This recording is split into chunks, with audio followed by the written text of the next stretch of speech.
భానుమతి మీద కోపంతో పార్దు రోడ్డు మీదకి వచ్చి మందు తాగుతూ ఉంటాడు. అది చూసి అక్కడ ఉన్న భానుమతి అయితే ఒక్కసారిగా షాక్ అయిపోతూ ఉంటుంది. ఇంతలో అక్కడ ఉన్న పార్దు అయితే మందు తాగుతూ ఉంటాడు. ఇతన్ని ఎలాగైనా సరే ఆపాలి అని చెప్పేసి అయితే అనుకుంటూ అవినీతి అంతం బలరాము గారి పంతం అని చెప్పేసి అయితే తన ఫోన్లో రికార్డ్ అయ్యి ఉన్నది ఆన్ చేస్తూ ఉంటుంది. ఇంతలో అక్కడ ఉన్న పార్దు అది విని, అయ్యయ్యో జనాలు ఇటు సైడే వస్తున్నట్లుగా ఉన్నారు, మనం ఎలాగైనా సరే ఈ దుకాణాన్ని సర్దేయాలి అని చెప్పేసి అయితే అనుకుంటూ అక్కడ ఉన్నవన్నింటినీ అయితే తీసేస్తూ ఉంటాడు. ఇంతలో భానుమతి పార్దు దగ్గరికి వచ్చి, ఏంటి సార్ ఇలా కొత్త పద్ధతిలో వెళ్తున్నారు, మీరు ఇలాంటి అలవాట్లు ఏమీ మీకు లేవు కదా, మళ్ళీ ఇప్పుడు ఎలా స్టార్ట్ చేశారేంటి అని చెప్పేసి అయితే అడుగుతూ ఉంటుంది.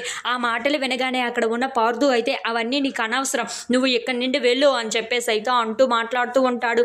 ఆ మాటలు విని అక్కడ ఉన్న భానుమతి మాత్రం, ఏంటి నా మీద బెంగతో నా మీద బాధతో నేను మీ దగ్గర లేను అని చెప్పి మీరు దేవదాస్ అయిపోయారా ఏంటా అని చెప్పేసి అయితే అడుగుతూ ఉంటుంది. ఆ మాటలకి అక్కడ ఉన్న పార్దుకు అయితే చాలా కోపం వచ్చేస్తూ ఉంటుంది. ఇంతలో అక్కడ ఉన్న భానుమతి మాత్రం, అవునవును దేవదాసు అని అంటే అది పాతది కదా, అలా కాదు, మీరు నా మీద బెంగ పెట్టుకొని బాధపడుతూ ఇప్పుడు మీరు గారిని అర్జున్ రెడ్డి అయిపోయారా ఏంటా అని చెప్పేసి అయితే అంటూ ఉంటుంది.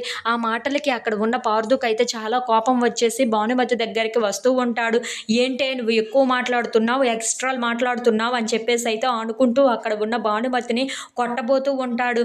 ఇంతలో తను బాగా తాగేసి ఉండటంతో తన చెయ్యి జారిపోయి కాలు జారిపోయి భానుమతి మీద అయితే పడిపోతూ ఉంటాడు. అది చూసి అక్కడ భానుమతి అయితే ఒక్కసారిగా షాక్ అయిపోతూ తనని అయితే చాలా గట్టిగా పట్టుకుంటూ ఉంటుంది.